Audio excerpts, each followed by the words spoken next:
आज हम लोग बात करेंगे ग्राफिया विधि पे, जो दो चर वाले रैखिक समीकरण का लास्ट मेथड है। और ये दीर्घ उत्तरीय प्रश्न में बिहार बोर्ड के लिए मोस्ट इम्पॉर्टेंट है। ये क्वेश्चन दीर्घ उत्तरीय में आता ही है। तो बात करेंगे जैसे कि इसमें है ना, ग्राफिया विधि में कैसे हल करेंगे, कैसे इसको निकालते हैं, सबसे आसान तरीके से इसको कैसे सॉल्व करेंगे। तो बात करें, जैसे ये दिया रहेगा ना इस तरह से इक्वेशन, कोई दो इक्वेशन समीकरण, ये फर्स्ट और ये समीकरण सेकेंड, इस तरह से अगर दिया रहता है तो सबसे पहले क्या करना है, सॉल्व करना है समीकरण को। क्या करना है, जैसे लिखना है समीकरण फर्स्ट से रफ में। देखिए समीकरण कॉपी में दो पार्ट दिया रहता है ना, एक साइड रफ और एक साइड वो ग्राफ का कॉपी दिया रहता है। तो ग्राफ में उसका बनाना है, ग्राफ दिखाना है, और पहले रफ में इसका क्या करना है, हल निकालना है। तो जैसे समीकरण फर्स्ट से चले, जैसे क्या 7x - 2y बराबर कितना 8। 7x बराबर, देखिए उसको इधर x वाले टर्म इधर, ये प्लस माइनस में उधर जाके क्या हो जाएगा, प्लस में 8 + 2y। तो x बराबर क्या हो जाएगा, 8 + 2y/7, ये ना। तो देखिए यहाँ पे क्या करना है, पहले सबसे पहले बॉक्स निकालना है, एक इसमें x और दूसरे में लिखना y, और ना 3 घर बनाना है कम से कम। किसी भी ग्राफ में आपको हल करना है ना, 3 हल निकालना है। क्योंकि कभी कभी देखते हैं कि बुक सब में या फिर और सब में 2 हल निकालते हैं। तो अगर आप देखिए 2 हल, अगर x और y का वैल्यू आप 2 निकालेंगे ना, तो उससे अगर आपका समीकरण का हल आप गलत निकालें तो पता नहीं चलेगा। और जैसे आप 3 निकालेंगे तो आपको पता चलेगा। मान के चलिए एक बात करते हैं कि कोई एक पॉइंट ये है, कोई एक हल निकाले, ये दूसरा हल कोई ये निकला, इसको अगर मिलाते हैं, देखिए सरल रेखा बनाना, 2 हल अगर निकालेंगे तो कोई भी 2 पॉइंट अगर इंगित होता है ग्राफ में तो एक सीधा रेखा बन जाएगा। आपको तो लगेगा कहाँ सीधा, मेरा रेखा बन गया, मेरा सही है। लेकिन अगर 3 हल निकालते हैं तो कोई अगर मान के चलिए मेरा कोई गलत निकला है, तो देखिए इस तरह से आएगा, एक पॉइंट यहाँ, एक पॉइंट यहाँ, एक पॉइंट यहाँ, यहाँ मिलता है। तो देखिए एक सरल रेखा बन रहा है क्या, नहीं बन रहा है। तो इसका मतलब मेरा क्या हो जाएगा, 3 अगर बनाएंगे तो पता चल जाएगा कि मेरा गलत निकला है हल। अगर 3 नहीं निकालते हैं तो क्या हो जाएगा, 2 निकालेंगे तो कोई भी 2 मान के चलिए यही गलत था और पता नहीं था हमको, तो देखिए यहाँ पे भी सरल रेखा बन जा रहा है ना। तो इसलिए कोई भी हल निकालेंगे ना, तो हम पहले कोशिश करेंगे कि ग्राफ में 3 हल निकालेंगे। और इसका क्या बेनिफिट है वो हम बाद में और अच्छे से डिस्कस करेंगे इस पर, कि क्या कैसे बेनिफिट है। 3 हल निकालना है, किसी भी ग्राफिया को हल करना है तो कम से कम 3 हल निकालना है इसका। तो यहाँ पे जैसे बात करें, इस टर्म पे रखें, यहाँ पे पूरा टर्म को अगर 0 कर दें, y का वैल्यू क्या रखते हैं, पहले 0। जब y का वैल्यू 0 रखेंगे, यहाँ पे लिखिए, अच्छा लिख ही दीजिए, जब y बराबर क्या 0, जब y बराबर 0 रखेंगे तो पूरा y टर्म को क्या कर देगा, 0 कर देगा ना। तो x बराबर 8 + 2 × 0/7, ये पूरा टर्म क्या हो जाएगा 0। तो यहाँ x का वैल्यू कितना निकलेगा, 8/7 निकला, कोई दिक्कत, तो वही निकालना है वहाँ पे 8/7। फिर कहता है अगला, जब y बराबर क्या रखें 1, तो जब y बराबर 1 रखें, देखिए इसमें क्या कर सकते हैं आप, ऐसे संख्या रख सकते हैं जो कि कट के आपका ना पूर्ण रूप में आए। अगर ऐसे में नहीं है तो आपको सोचना पड़ेगा कि क्या रखें नहीं रखें। तो ऐसे में घबराना नहीं है, 0 से शुरू कर देना है। क्या करना है आपको, 0 से शुरू करना, अपने मन से रखना है। x में जब फर्स्ट में चलें तो क्या किए, समीकरण फर्स्ट में x को इधर रखे, बाकी सबको क्या करना है उधर किए, समीकरण फर्स्ट से चले थे, ठीक। उसके बाद y का मान अपने मन से रखना, y का मान जब 0 रखेंगे, जब y का वैल्यू 0 रखेंगे तो x का वैल्यू क्या निकला 8/7। जब y का वैल्यू अपने मन से 1 रखेंगे तब क्या निकलेगा, तब क्या यहाँ पे निकलेगा, x बराबर क्या दिया था, 8 + 2y दिया है ना, /7। जब y का वैल्यू 1 रखेंगे, 8 + 2 × 1/7, देखिए 2/7, तो 2 × 1 2, 8 2 10, यानी 10/7 निकल रहा है ना। कितना निकल रहा है, 10/7। तो यहाँ पे लिखिए 10/7। कोई दिक्कत, सोचना नहीं है कि क्या निकल रहा है, 10/7 निकल रहा है या फिर क्या निकल रहा है। तो ठीक, यहाँ पे देख लिए मेरा ये निकला। ठीक, अब लिखेंगे जब y बराबर क्या रखेंगे 2, जब y का वैल्यू 2 रखें तो x बराबर क्या होगा, x बराबर 8 + 2y/7 था ना। तो जब क्या करना है, y का वैल्यू आपको क्या रखना है 2, तो 8 + 2 × 2/7, 2 दूनी 4, 8 4 12/7, कितना निकला 12/7। हल करने जानते होंगे ना, 12/7। ठीक, यहाँ पे रखे तो y का वैल्यू 0 रखें, 1 रखें, 2 रखें, 3 वैल्यू रखें ना। जब y का वैल्यू क्या रखें 0, जब y का वैल्यू 1 हो तो क्या निकला मान x का, 10/7। जब y का वैल्यू 2 रखें तो y का वैल्यू क्या निकला, x का वैल्यू 10/7। इस तरह से देखिए 3 वैल्यू रखें ना, क्या रखें, 0 रखें, फिर 1 रखें, फिर 2 रखें। देखिए अगर यहाँ पे कोई और संख्या सोच के रखते हैं ना, यहाँ पे आप ऐसा नहीं कि 0 1 2 ही रखिए, आपका मर्जी। यहाँ पे 5 रखिए, 10 रखिए, 8 रखिए, 7 रखिए, जो मर्जी है रखिए, 3 अंक रखिए। उसके हिसाब से जैसे आप 7 रखिएगा ना मन, उसके हिसाब से यहाँ पे x का वैल्यू निकलेगा। अगर यहाँ पे 5 रखते हैं y का वैल्यू, तो इस हिसाब से यहाँ पे x का कुछ और वैल्यू आता है ना। तो इसी तरह से आपको 3 वैल्यू कम से कम क्या करना है, निकालना है। तो समीकरण फर्स्ट से चलें, आपको क्या किए यहाँ पे निकाल लिए। अब क्या करना है, समीकरण सेकंड से चलना है। समीकरण सेकंड से 3x + 4y बराबर क्या, 18 था। तो 3x बराबर क्या हो जाएगा, 18 - 4y, ये प्लस में था उधर जाके माइनस।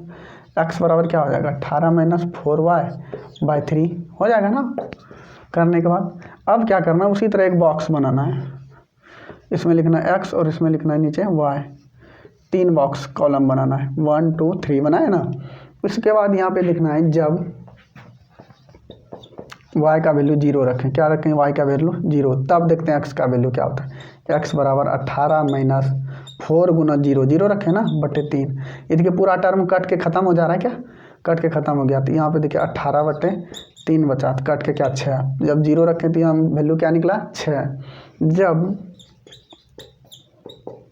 क्या रखेंगे, जब y का वैल्यू क्या रखें, 1 रखते हैं। अब y का वैल्यू क्या रखें, 1, तब देखिए क्या होता है, x बराबर 18 × 4 × कितना, 1 ना। y का वैल्यू रखें 4 × 1 बटे कितना, 3 है ना। तो 4, देखिए 18 में 4 घटेगा, कितना बचेगा, हाँ 14, कितना बचेगा, 14/3, कितना आया उसके बाद 14/3। जब 1 रखें, फिर 2 रखिए, एक बार 2 रखते हैं। जब y बराबर 2 पुट किए तो x बराबर क्या होगा, 18 - 4 × कितना, 2/3, 4 दूनी 8 हो गया। 10 में 8, 18 में 8 घटेगा ना, 4 दूनी 8, 18 में 8 घटेगा तो कितना बचेगा, 10/3।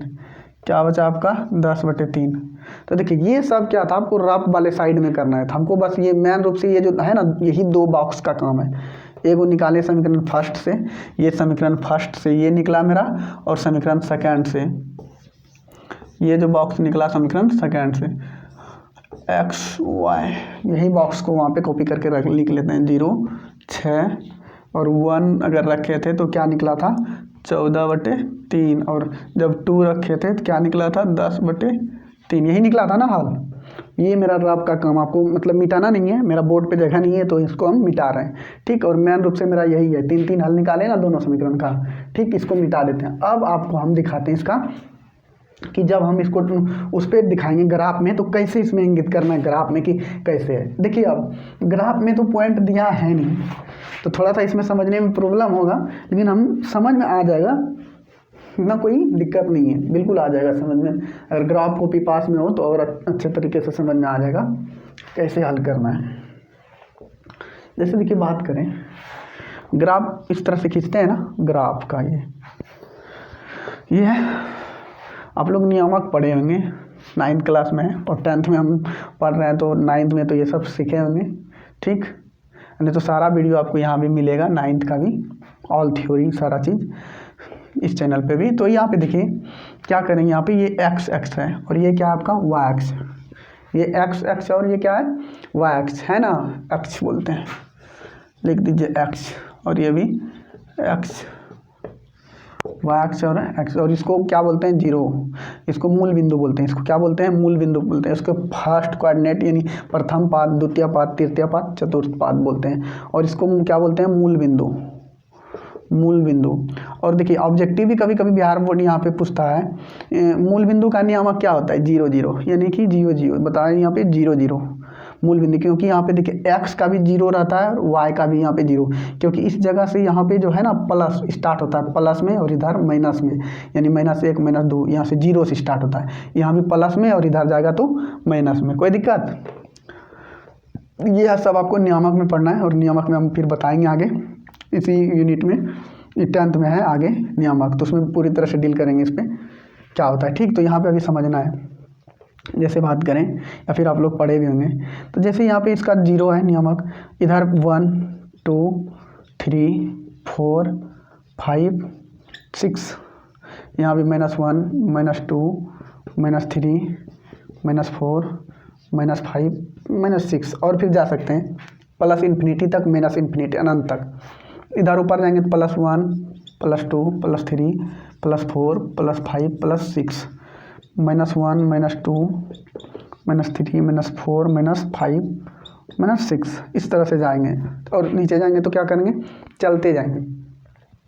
अब क्या करना है, समीकरण फर्स्ट वाला पहले देख लीजिए कि कहता है y में 0, y में 0 कहाँ पे है, y अक्ष पे 0 कहाँ है, यहीं है 0। और क्या कर रहा है, x में 8/7, 8/7 कहने का क्या मतलब है, 8/7 का वैल्यू क्या होता है, देखिए 8 में 7 से भाग दीजिए, 7 से भाग देते हैं तो 1, फिर बचता है 1, 0, 7 एक 7 कट जाता है क्या 7, फिर 3 आया, 7 चौके 28, यानी क्या आता है, पॉइंट में आएगा, आगे तक आएगा, तो उसमें ज़्यादा देखना नहीं है। 4 है ना, 1.1 एक ही लीजिए, अगर ये 5 होता तो एक जोड़ते हैं, लेकिन ये 5 से कम है तो इसको छोड़ देते हैं।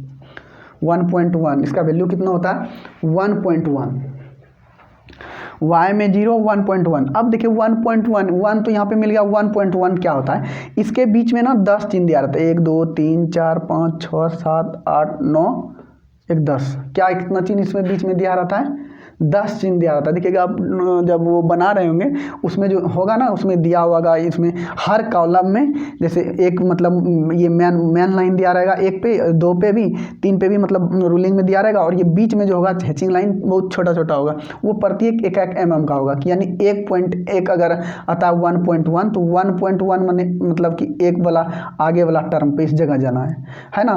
तो वहाँ पे क्या कर रहा था कि इसमें देखिए थोड़ा सा नियामक मिलाने में थोड़ा सा प्रॉब्लम होगा, क्योंकि हम अपने मन से ना रखते गए 0 1 2, फिर वही 0 1 2, हम ज़्यादा सोचे नहीं, क्योंकि आपको प्रॉब्लम होता, हम सोच के रखते, तो आप जब दूसरा टाइप का प्रश्न बनाते तो उसमें आपको लगता क्या रखें कैसे रखें, तो इसमें सोचना नहीं है, वही 0 से स्टार्ट करना है, रखते जाना है।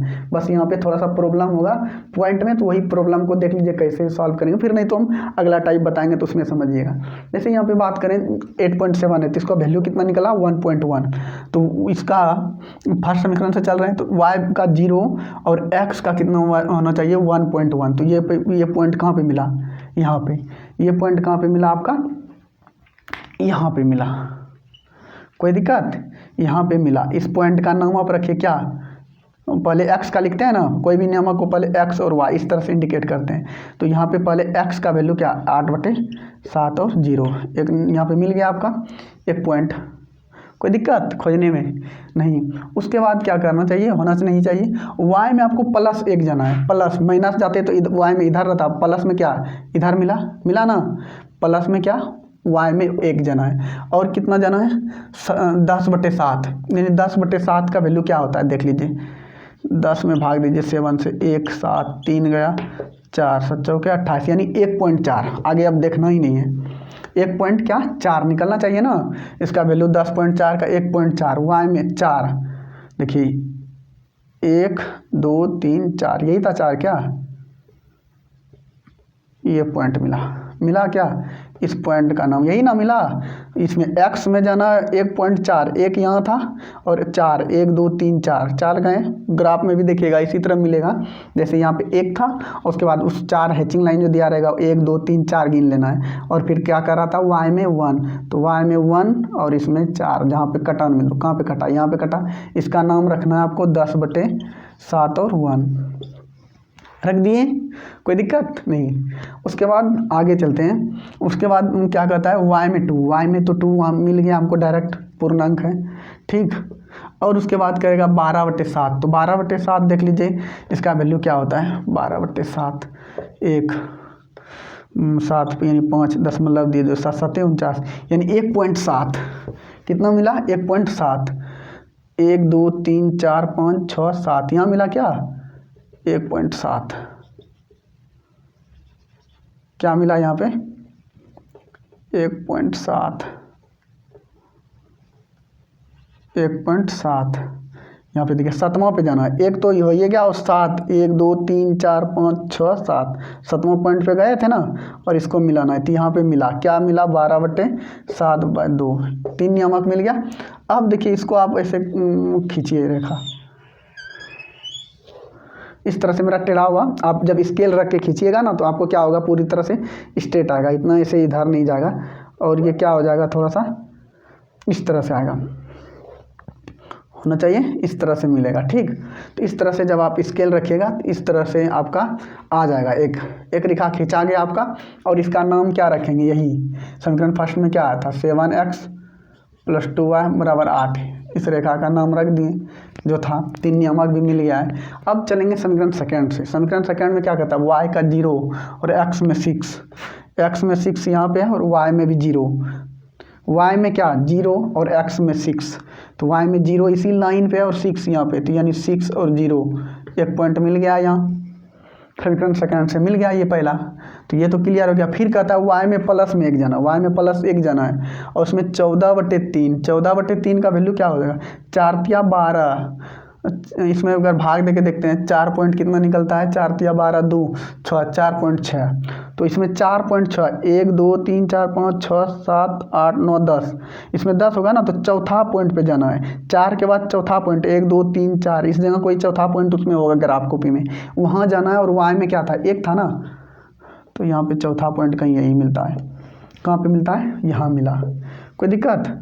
उसके बाद क्या करना था आपको, चौथा पॉइंट कोई यहाँ मिला। ठीक, इसका नाम क्या देना है आपको, 14/3 और 1, ये नाम दे दिए। अब देखिए क्या करना है, अब देखिए नाम, इसका जो नाम, और फिर अगला देखिए क्या, y में कटा 2, y में 2 जाना है तो y में 2 चले गए, लेकिन 10 इसका जो होगा यहाँ पे 3.3, देखिए वैल्यू इसका होता है ना 3.3, 10/3 का वैल्यू कितना होता है 3.3, यानी x में 3.3 पे जाना है, समझ रहे होंगे। x वाला टर्म देखिए, x है ना, इसमें 3.3 पे जाइए, 1 2 3, यहाँ पे 3 आ गए और y में इस पर +2 में जाना है।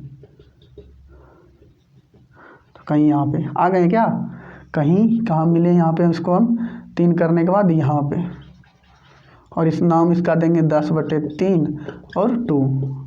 ठीक, और जब इसको हम मिलाएंगे, देखिए एक सरल रेखा के रूप में आ रहा है, सरल रेखा के रूप में आ रहा है। ठीक, ये किसके रूप में आ रहा है, सरल रेखा के रूप में। देखिए मेरा स्केल नहीं है तो थोड़ा सा बनाने में प्रॉब्लम होगा, तो लेकिन आप लोग को इस स्केल के माध्यम से बनाएंगे तो बिल्कुल क्या आएगा, करेक्ट आएगा। और इसका नाम क्या देंगे, आपका समीकरण सेकंड था ना ये, 3x + 4y लिखना है यहाँ पे, 4y इसका नाम है इस रेखा का, सरल रेखा का। ठीक, देखिए आ गया। और यहाँ पे जहाँ पे ये दोनों कटा वही इसका हल निकलता है। तो यहीं पे कटा, कहाँ पे कटा ये हल, देखिए ग्राफिया में कटा कहाँ पे, यहाँ पे कटा। और इस पॉइंट का नाम अगर आप मिलाएंगे ना तो ये 2 और 3 पे कट रहा है। ठीक है, कितना पे कटता होगा, 2 और 3 पे। आप जब आप रियल में मिलाइएगा पॉइंट में देखे तो ये कट के यहाँ पे रहा है 2 पे, 3 और 2 पे। तो देखिए यहाँ पे जो कटान बिंदु है तो y का वैल्यू इस जगह क्या है, 3 है, और x का वैल्यू इस पॉइंट पे नीचे जाके देखेंगे तो कितना है, 2 है। तो यानी कि x का वैल्यू कितना निकला, 2, और y का वैल्यू कितना निकला, 3। यही वैल्यू निकालना था आपको ग्राफ के माध्यम से। देखिए ग्राफ में कटा ना, तो ग्राफ में कटा, x का वैल्यू 2 और y का वैल्यू कितना निकला आपका, 3। तो यही वैल्यू आपको क्या करना था, निकालना था। तो ग्राफ में आप लोग को इतना करने के बाद इस तरह से आपको मिलेगा। तो अब देखिएगा ये मान आप रख के देखिए क्या समीकरण को बैलेंस कर रहा है। तो x के जगह पे 2, 7 दूनी 14, और फिर 3 रखिए, 3 दूनी 6, 14 में 6 घटेगा तो कितना होगा, 8 = 8। यानी क्या मेरा ये जो मान निकला 3 और 2, ये क्या है, सही मान निकला है। इस तरह से ग्राफ में आपको क्या करना है, बनाना है। कैसे क्या किए तो आप देख ही लिए। पहले क्या करना है, समीकरण फर्स्ट से चलना है, कोई 3 बॉक्स में 3 मान निकालना है। फिर समीकरण सेकंड से चलना है, उसमें भी 3 मान निकालना है, 2 नहीं निकालना है, 3 निकालना है। अगर 2 वही रहता, देखिए 2 अगर यहाँ और ये निकालते सरल रेखा हो जाता। यही अगर गलत मान रहता तो अगर ये मान यहाँ आ जाता, देखिए एक सरल रेखा बन रहा था, क्या नहीं बन रहा था ना। तो ये मतलब इसका ये जो मेरा इसका हल निकाले थे 3, वो गलत आएगा। जब भी आएगा ना ये इस तरह के समीकरण का, उसका जो मान आएगा तीनों, जब भी 3 मान या 4 मान, सब मान एक सरल रेखा बनाएगा। अगर सरल रेखा नहीं बन रहा है तो इसका मतलब हम जो मान निकालें वो क्या निकालें, गलत निकालें। तो इस तरह से जब करेंगे तो यहाँ कहीं कटेगा 3 और 2 पे। ठीक, तो इस तरह से हम ग्राफ की विधि के मदद से हम क्या कर सकते हैं, हल इस तरह से हम निकालते हैं। तो आप लोग ये ग्राफिया विधि समझ गए होंगे। तो अगर नहीं समझेंगे तो फिर हम एक नए इसमें पूर्ण अंक वाले संख्याओं के साथ इसको फिर से करेंगे। नहीं तो अगर इसमें समझ गए होंगे तो यही प्रोसेस है, हम निकालते हैं ग्राफिया विधि। ठीक है, तो अब इस यूनिट में 2 चर वाले रैखिक समीकरण का नाव पे आधारित प्रश्न और आयु पे आधारित प्रश्न थोड़ा सा हम उस पर चर्चा करेंगे। ठीक है, तो मिलते हैं अगले वीडियो में। Thank you.